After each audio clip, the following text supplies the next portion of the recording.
आदि शंकराचार्य कृत विवेक चूड़ामणि के 6वें भाग को प्रारंभ करते हैं। अब गुरुदेव असत परिहार करने के लिए शिष्य को कहते हैं कि जिसने जीते हुए कैवल्य पद प्राप्त कर लिया है, उसी की देहपात के बाद कैवल्य मुक्ति होती है। क्योंकि जो थोड़ा सा भी भेद देखता है, उसके लिए यजुर्वेद की श्रुति भय बताती है।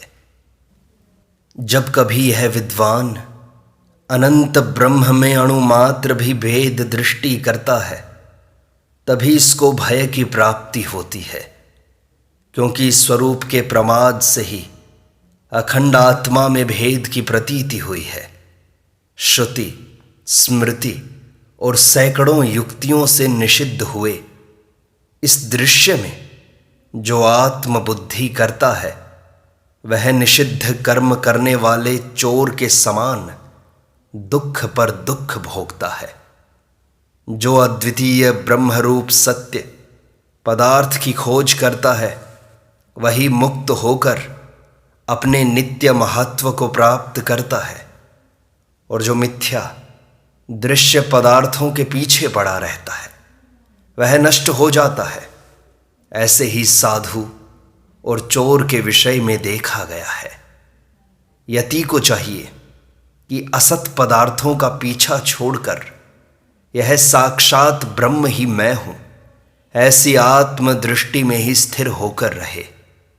अपने अनुभव से उत्पन्न हुई ब्रह्मनिष्ठा ही अविद्या के कार्यभूत इस प्रतीयमान प्रपंच के दुख को दूर करके परम सुख देती है। बाह्य विषयों का चिंतन अपने दुर्वासना रूप फल को ही उत्तरोत्तर बढ़ाता है। इसलिए विवेक पूर्वक आत्मस्वरूप को जानकर बाह्य विषयों को छोड़ता हुआ नित्य आत्मानुसंधान ही करता रहे। बाह्य पदार्थों का निषेध कर देने पर मन में आनंद होता है, और मन में आनंद का उद्रेक होने पर परमात्मा का साक्षात्कार होता है, और उसका सम्यक साक्षात्कार होने पर संसार बंधन का नाश हो जाता है। इस प्रकार बाह्य वस्तुओं का निषेध ही मुक्ति का मार्ग है। सत असत वस्तु का विवेकी, श्रुति प्रमाण का जानने वाला, परमार्थ तत्व का ज्ञाता, ऐसा कौन बुद्धिमान होगा जो मुक्ति की इच्छा रखकर भी जानबूझकर बालक के समान अपने पतन के हेतु असत पदार्थों का ग्रहण करेगा।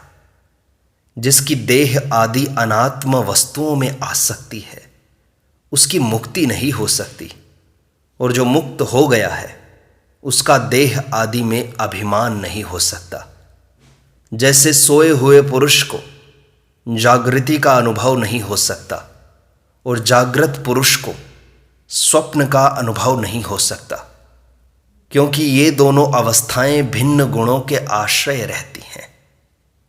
अब गुरुदेव आत्मनिष्ठा का विधान करते हुए कहते हैं, जो समस्त स्थावर जंगम पदार्थों के भीतर और बाहर अपने को ज्ञान स्वरूप से उनका आधारभूत देखकर समस्त उपाधियों को छोड़कर अखंड परिपूर्ण रूप से स्थित रहता है, वही मुक्त है। संसार बंधन से सर्वथा मुक्त होने में सर्वात्म भाव से बढ़कर और कोई हेतु नहीं है। निरंतर आत्मनिष्ठा में स्थित रहने से दृश्य का अग्रहण होने पर इस सर्वात्म भाव की प्राप्ति होती है। जो लोग देहात्म बुद्धि से स्थित रहकर बाह्य पदार्थों की मन में आसक्ति रखकर उन्हीं के लिए निरंतर काम में लगे रहते हैं, उनको दृश्य की अप्रतीति कैसे हो सकती है। इसलिए नित्यानंद के इच्छुक तत्वज्ञानी को चाहिए कि वह समस्त धर्म, काम एवं विषयों को त्याग कर निरंतर आत्मनिष्ठा में तत्पर हो। अपने आत्मा में प्रतीत होने वाले इस दृश्य प्रपंच का प्रयत्न पूर्वक बाध करे। शांतो दांत उपरतस्तितिक्षु, यह श्रुति मुनि के लिए वेदांत श्रवण के अनंतर सार्वात्म्य भाव की सिद्धि के लिए समाधि का विधान करती है। अहंकार की शक्ति जब तक बढ़ी चढ़ी रहती है तब तक कोई विद्वान उसका एकाएकी नाश नहीं कर सकता, क्योंकि जो महापुरुष निर्विकल्प समाधि में अविचल भाव से स्थित हो गए हैं उनके अंदर भी अनंत जन्मों की वासनाएं देखी जाती हैं। मोहित कर देने वाली अहम बुद्धि के साथ अपनी आवरण शक्ति के द्वारा पुरुष का संयोग कराकर विक्षेप शक्ति उस अहम बुद्धि के गुणों से मनुष्य को विक्षिप्त कर देती है। आवरण शक्ति की पूर्ण निवृत्ति के बिना विक्षेप शक्ति पर विजय प्राप्त करना अत्यंत कठिन है। दूध और जल के समान दृष्टा और दृश्य के अलग अलग होने का स्पष्ट ज्ञान हो जाने पर आत्मा में छाई हुई वह आवरण शक्ति अपने आप ही नष्ट हो जाती है। यदि मिथ्या दिखने वाले इन पदार्थों में दृष्टा और दृश्य पदार्थों के स्वरूप को पृथक पृथक करके स्पष्ट बोध के कारण होने वाला निसंदेह पूर्वक बाध रहित पूर्ण विवेक हो जाए तो फिर विक्षेप नहीं होता और वह विवेक माया जनित मोह बंधन को भी काट डालता है, जिससे मुक्त हुए पुरुष को फिर संसार की प्राप्ति नहीं होती। ब्रह्म और आत्मा का एकत्व ज्ञान रूप अग्नि अविद्या रूप समस्त वन को भस्म कर देता है। जब जीव को अद्वैत भाव की प्राप्ति हो जाती है तब उसको पुनः संसार प्राप्ति का कारण ही क्या रह जाता है। आत्म वस्तु का ठीक ठीक साक्षात्कार हो जाने से आवरण का नाश हो जाता है तथा मिथ्या ज्ञान का नाश और विक्षेप जनित दुख की निवृत्ति हो जाती है। अब अधिष्ठान का निरूपण करते हुए गुरुदेव कहते हैं, रज्जु में भ्रम के कारण सर्प की प्रतीति होती है और उस मिथ्या प्रतीति से ही भय कंप आदि दुखों की प्राप्ति होती है। किंतु दीपक आदि के द्वारा जिस प्रकार रज्जु के स्वरूप का यथार्थ ज्ञान होते ही रज्जु का अज्ञानजन्य सर्प और सर्प प्रतीति से होने वाले भय कंप आदि ये तीनों एक साथ निवृत्त होते देखे जाते हैं। उसी प्रकार आत्मस्वरूप का ज्ञान होने पर आत्मा का अज्ञानजन्य प्रपंच उसकी प्रतीति और उससे होने वाले दुख की एक साथ ही निवृत्ति हो जाती है। इसलिए संसार बंधन से छूटने के लिए विद्वान को तत्व सहित आत्म पदार्थ का ज्ञान प्राप्त करना चाहिए। अग्नि के संयोग से जैसे लोहा, उसी प्रकार आत्मा के संयोग से बुद्धि नाना प्रकार के विषयों में प्रकाशित होती है।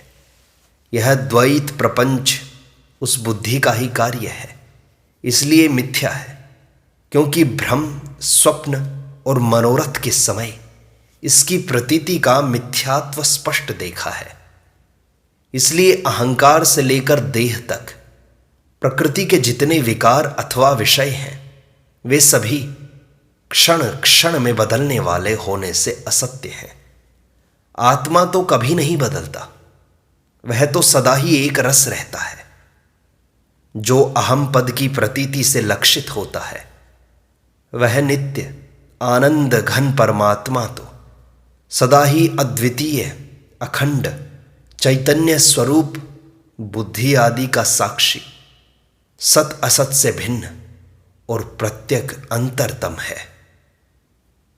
विद्वान पुरुष इस प्रकार सत और असत का विभाग करके अपनी ज्ञान दृष्टि से तत्व का निश्चय करके और अखंड बोध स्वरूप आत्मा को जानकर असत पदार्थों से मुक्त होकर स्वयं ही शांत हो जाता है। अब गुरुदेव समाधि का निरूपण करते हैं। कहते हैं, अज्ञान रूप हृदय की ग्रंथि का सर्वथा नाश तो तभी होता है जब निर्विकल्प समाधि द्वारा अद्वैत आत्म स्वरूप का साक्षात्कार कर लिया जाता है। अद्वितीय और निर्विशेष परमात्मा में बुद्धि के दोष से तू मैं यह ऐसी कल्पना होती है और वही संपूर्ण विकल्प समाधि में विघ्न रूप से स्फुरित होता है, किंतु तत्व वस्तु का यथावत ग्रहण होने से वह सब लीन हो जाता है। योगी पुरुष चित्त की शांति, इंद्रिय निग्रह, विषयों से उपरति और क्षमा से युक्त होकर समाधि का निरंतर अभ्यास करता हुआ अपने सर्वात्म भाव का अनुभव करता है और उसके द्वारा अविद्या रूप अंधकार से उत्पन्न हुए समस्त विकल्पों का भली भांति ध्वंस करके निष्क्रिय और निर्विकल्प होकर आनंद पूर्वक ब्रह्माकार वृत्ति से रहता है। जो लोग श्रोत्र आदि इंद्रिय वर्ग तथा चित्त और अहंकार इन बाह्य वस्तुओं को आत्मा में लीन करके समाधि में स्थित होते हैं, वे ही संसार बंधन से मुक्त हैं। जो केवल परोक्ष ब्रह्म ज्ञान की बातें बनाते रहते हैं, वे कभी मुक्त नहीं हो सकते। उपाधि के भेद से ही आत्मा में भेद की प्रतीति होती है और उपाधि का लय हो जाने पर वह केवल स्वयं ही रह जाता है। इसलिए उपाधि का लय करने के लिए विचारवान पुरुष सदा निर्विकल्प समाधि में स्थित होकर रहे। एकाग्र चित्त से निरंतर सत्स्वरूप ब्रह्म में स्थित रहने से मनुष्य ब्रह्म स्वरूप ही हो जाता है। जैसे भ्रमर का भयपूर्वक ध्यान करते करते कीड़ा भ्रमर स्वरूप ही हो जाता है, जिस प्रकार अन्य समस्त क्रियाओं की आसक्ति को छोड़कर केवल भ्रमर का ही ध्यान करते करते कीड़ा भ्रमर रूप हो जाता है, उसी प्रकार योगी एकनिष्ठ होकर परमात्म तत्व का चिंतन करते करते परमात्म भाव को ही प्राप्त हो जाता है। परमात्म तत्व अत्यंत सूक्ष्म है, उसे स्थूल दृष्टि से कोई भी प्राप्त नहीं कर सकता। इसलिए अतिशुद्ध बुद्धि वाले सत्पुरुषों को उसे समाधि द्वारा अति सूक्ष्म वृत्ति से जानना चाहिए। जिस प्रकार अग्नि में पुटपाक विधि से शोधा हुआ सोना संपूर्ण मल को त्याग कर अपने स्वाभाविक स्वरूप को प्राप्त कर लेता है, उसी प्रकार मन ध्यान के द्वारा सत्व रज तम रूप मल को त्याग कर आत्म तत्व को प्राप्त कर लेता है। जिस समय रात दिन के निरंतर अभ्यास से परिपक्व होकर मन ब्रह्म में लीन हो जाता है, उस समय अद्वितीय ब्रह्मानंद रस का अनुभव कराने वाली वह निर्विकल्प समाधि स्वयं ही सिद्ध हो जाती है। इस निर्विकल्प समाधि से समस्त वासना ग्रंथियों का नाश हो जाता है तथा वासनाओं के नाश से संपूर्ण कर्मों का भी नाश हो जाता है और फिर बाहर भीतर सर्वत्र बिना प्रयत्न के ही निरंतर स्वरूप की स्फूर्ति होने लगती है। वेदांत के श्रवण मात्र से उसका मनन करना 100 गुना अच्छा है और मनन से भी लाख गुना श्रेयस्कर है निधिध्यासन, आत्म भावना को अपने चित्त में स्थिर करना, और निधिध्यासन से भी अनंत गुना निर्विकल्प समाधि का महत्व है, जिससे चित्त फिर आत्म स्वरूप से कभी चलायमान ही नहीं होता। निर्विकल्प समाधि के द्वारा निश्चय ही ब्रह्म तत्व का स्पष्ट ज्ञान होता है और किसी प्रकार वैसा बोध नहीं हो सकता, क्योंकि अन्य अवस्थाओं में चित्त वृत्ति के चंचल रहने से उसमें अन्यान्य प्रतीतियों का भी मेल रहता है। इसलिए सदा संयतेंद्रिय होकर शांत मन से निरंतर प्रत्यग आत्मा ब्रह्म में चित्त स्थिर करो और सच्चिदानंद ब्रह्म के साथ अपना ऐक्य देखते हुए अनादि अविद्या से उत्पन्न अज्ञान अंधकार का ध्वंस करो। वाणी को रोकना, द्रव्य का संग्रह न करना, लौकिक पदार्थों की आशा छोड़ना, कामनाओं का त्याग करना और नित्य एकांत में रहना, ये सब योग का पहला द्वार है। एकांत में रहना इंद्रिय दमन का कारण है। इंद्रिय दमन चित्त के निरोध का कारण है और चित्त निरोध से वासना का नाश होता है तथा वासना के नष्ट हो जाने से योगी को ब्रह्मानंद रस का अविचल अनुभव होता है। इसलिए मुनि को सदा प्रयत्न पूर्वक चित्त का निरोध ही करना चाहिए। वाणी को मन में लय करो, मन को बुद्धि में, बुद्धि को बुद्धि के साक्षी आत्मा में तथा बुद्धि साक्षी को निर्विकल्प पूर्ण ब्रह्म में लय करके परम शांति का अनुभव करो। देह, प्राण, इंद्रिय, मन और बुद्धि, इन उपाधियों में से जिस जिसके साथ योगी की चित्त वृत्ति का संयोग होता है उसी उसी भाव की उसको प्राप्ति होती है। जब उस मुनि का चित्त इन सब उपाधियों से निवृत्त हो जाता है तो उसको पूर्ण उपरति का आनंद स्पष्टतया प्रतीत होने लगता है, जिससे उसके चित्त में सच्चिदानंद रस अनुभव की बाढ़ आने लगती है। अब गुरुदेव वैराग्य का निरूपण करते हैं। कहते हैं, विरक्त पुरुष का ही आंतरिक और बाह्य दोनों प्रकार का त्याग करना ठीक है। वही मोक्ष की इच्छा से आंतरिक और बाह्य संग को त्याग देता है। इंद्रियों का विषयों के साथ बाह्य संग और अहंकार आदि के साथ आंतरिक संग, इन दोनों का ब्रह्मनिष्ठ विरक्त पुरुष ही त्याग कर सकता है। हे विद्वन, वैराग्य और बोध, इन दोनों को पक्षी के दोनों पंखों के समान मोक्षकामी पुरुष के पंख समझो।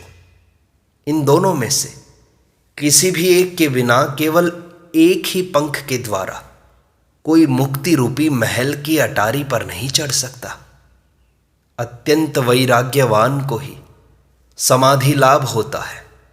समाधिस्थ पुरुष को ही दृढ़ बोध होता है तथा सुदृढ़ बोधवान का ही संसार संबंध छूटता है, और जो संसार बंधन से छूट गया है उसी को नित्यानंद का अनुभव होता है।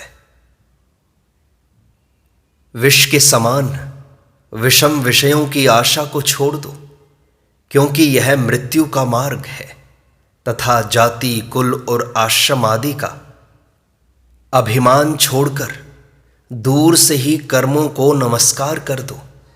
देह आदि असत पदार्थों में आत्म बुद्धि को छोड़ो और आत्मा में अहम बुद्धि करो, क्योंकि तुम तो वास्तव में इन सब के दृष्टा और मल तथा द्वैत से रहित जो ब्रह्म है वही हो। अब गुरुदेव ध्यान की विधि बतलाते हैं।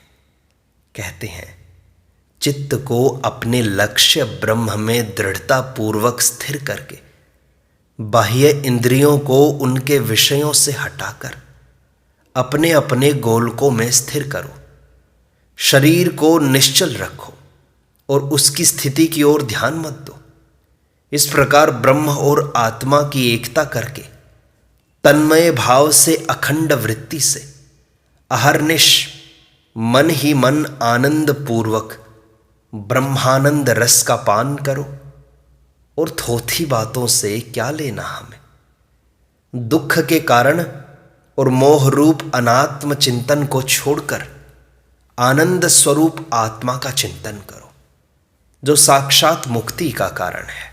यह जो स्वयं प्रकाश, सबका साक्षी, निरंतर विज्ञानमय कोश में विराजमान है, समस्त अनित्य पदार्थों से पृथक इस परमात्मा को ही अपना लक्ष्य बनाकर इसी का तैल धारावत अखंड वृत्ति से आत्मभाव से चिंतन करो। अन्य प्रतीतियों से रहित अखंड वृत्ति से इस एक ही का चिंतन करते हुए योगी इसी को स्पष्टतया अपना स्वरूप जाने। इस प्रकार इस परमात्मा में ही आत्मभाव को दृढ़ करता हुआ और अहंकार आदि में आत्मबुद्धि छोड़ता हुआ उनकी ओर से शरीर से भिन्न घटपट आदि वस्तुओं के समान उदासीन हो जाए। आदि शंकराचार्य कृत विवेक चूड़ामणि का छठा भाग यहीं संपूर्णता को प्राप्त होता है। शेष अगले अंक में।